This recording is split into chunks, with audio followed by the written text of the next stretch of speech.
भाजप एकनाथ शिंदेंचा वापर करतेय, जवळ घेऊन भाजप शिंदेंचा गेम करणार आणि वापर संपला की भाजप शिंदेंना देखील संपवणार अशी भाकीतं तुम्ही अनेकदा ऐकली असतील. मात्र हलक्यात घेणाऱ्या भाजपवर पलटवार करताना मी मागे पुढे पाहत नसल्याचा इशारा एकनाथ शिंदेंनी आधी नगरपंचायत आणि नगर परिषद निवडणुकांमध्ये दिला आणि त्यानंतर आता महापालिका निवडणुकांमध्ये देखील याचाच पुढचा अंक दाखवण्याची तयारी एकनाथ शिंदे करतायत. आणि त्याचं कारण ठरले आज घडलेल्या नाट्यमय घडामोडी. राज्यातील महापालिका एकहाती ताब्यात घेण्याच्या भाजपच्या इराद्याला एकनाथ शिंदेंनी कसा सुरुंग लावला आणि आज भाजपला कसा धक्का दिला हे आपण या व्हिडिओतून जाणून घेणार आहोत. तर मंडळी, राज्यात महापालिका निवडणुकांसाठी उमेदवारी अर्ज दाखल करण्याचा आज अखेरचा दिवस. पण एखाद्या थ्रिलर वेब सिरीजलाही लाजवेल असं नाट्य आज महाराष्ट्राने पाहिलं. नाशिकात भाजपच्या कार्यकर्त्यांनी भाजप नेत्यांच्याच गाड्यांचा पाठलाग केला. का केला पाठलाग हा? तर नेत्यांच्या गाड्यांमध्ये उमेदवारीसाठी लागणारे AB फॉर्म होते. निष्ठावंतांना डावलून अगदी काल परवा आलेल्या लोकांना आमचे नेते उमेदवारी देत असल्याचा आरोप भाजपच्या या कार्यकर्त्यांनी केला. तर दुसरीकडे छत्रपती संभाजीनगरमध्ये पक्षाकडून अपेक्षा भंग झाल्यानंतर एका उमेदवाराने चक्क स्वतःच्या जीवाचा बरवाईट करण्याचा इशारा दिला. पुण्यामध्ये तर आक्रंतीच घडलं. एका महिला उमेदवाराचा फॉर्म चोरीला गेला आणि ती महिला ढाळी मोकलून रडू लागली. निवडणुकीत हा सगळा सुरू असताना गृहीत धरणाऱ्या भाजपला एकनाथ शिंदेंनी 1-2 नव्हे तर तब्बल 15 शहरांमध्ये दणका दिलाय.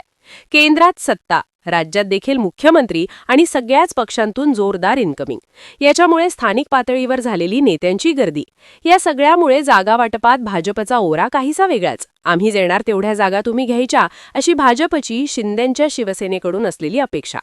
पण बार्गेनिंगमध्ये मागे राहतील ते एकनाथ शिंदे कसले? आज जागा वाटपाच्या अखेरच्या दिवशीही भाजपने खेळवत ठेवल्यामुळे शिंदेंचा एक शिलेदार मीडियासमोर येऊ लागला आणि बघता बघता 15 शहरांमध्ये युती तोडल्याची घोषणा केली. पुण्यासह महाराष्ट्रातील महत्त्वाच्या शहरांमध्ये भाजप विरोधात एकनाथ शिंदेंनी कसं दंड थोपटलाय हे आपण सविस्तरपणे जाणून घेऊयात. पुण्यात नाट्यमय घडामोडी. पवार काका पुतण्याच्या राजकीय खेळींमुळे दाजत असलेल्या पुणे शहरात आज उमेदवारी अर्ज दाखल करण्याचा शेवटचा दिवस गाजवला तो एकनाथ शिंदेंच्या शिवसेनेनं.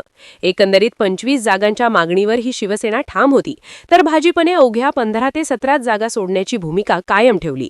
भाजपकडून सन्मानाने जागा मिळत नसल्यामुळे पुणे शहरात भाजप आणि शिवसेना युती होणार नसून शिवसेना सगळ्याच जागांवरती निवडणूक लढवणार अशी गर्जना शिंदेंच्या शिवसेनेचे शहर अध्यक्ष नाना भानगिरे यांनी केली.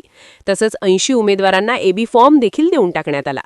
पिंपरी चिंचवडमध्येही युती तुटली. पुण्याशेजारच्या पिंपरी चिंचवडमध्ये देखील शिंदेंच्या शिवसेनेनं स्वबळावर निवडणूक लढवण्याचा निर्णय घेतला आणि याबाबतची अधिकृत घोषणा मावळचे जे खासदार आहे श्रीरंग बारणे यांनी केली. भाजपचे शहर अध्यक्ष आणि प्रचार प्रमुख आमदार शंकर जगताप यांच्यासोबत आमची बैठक झाली होती. मात्र या बैठकीत शिवसेनेकडून भाजपसमोर 29 जागांचा प्रस्ताव ठेवण्यात आला. भाजपकडून हा आकडा आधी 16, त्यानंतर 13 आणि अखेरीस 10 जागांवरती आणण्यात आला.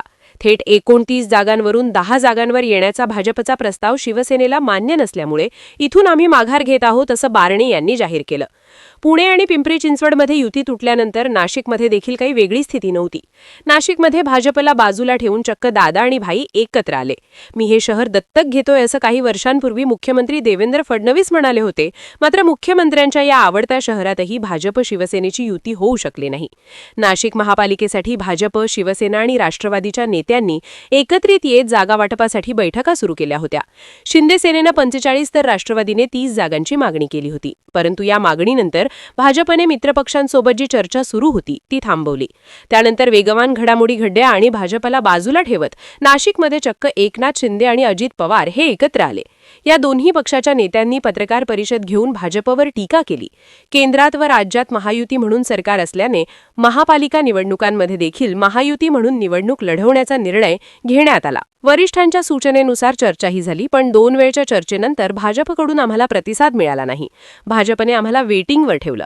आम्ही विश्वास ठेवून भाजपसोबत गेलो, परंतु मोठ्या भावाकडून दुरावा आला असा आरोप शिवसेना आणि राष्ट्रवादीच्या नेत्यांकडून करण्यात आला. संभाजीनगरमध्ये मंत्री शिरसाट भाजपवर संतापले.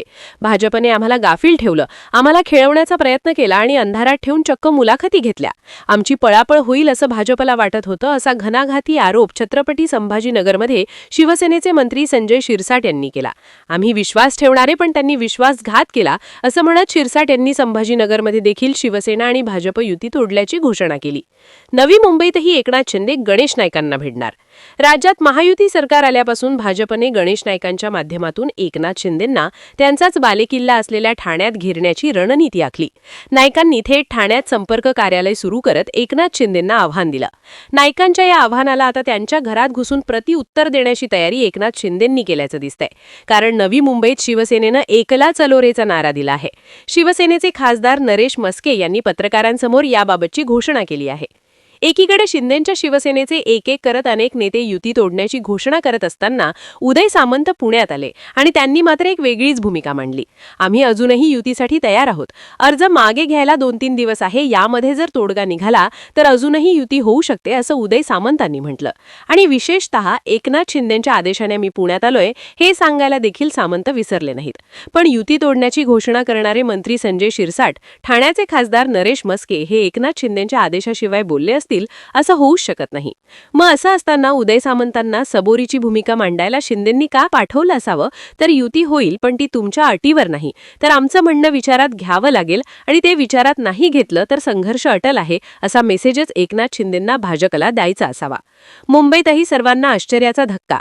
आपल्या बार्गेनिंग पॉवरने एकनाथ शिंदेंनी मुंबईतही सर्वांना आश्चर्याचा धक्का दिला.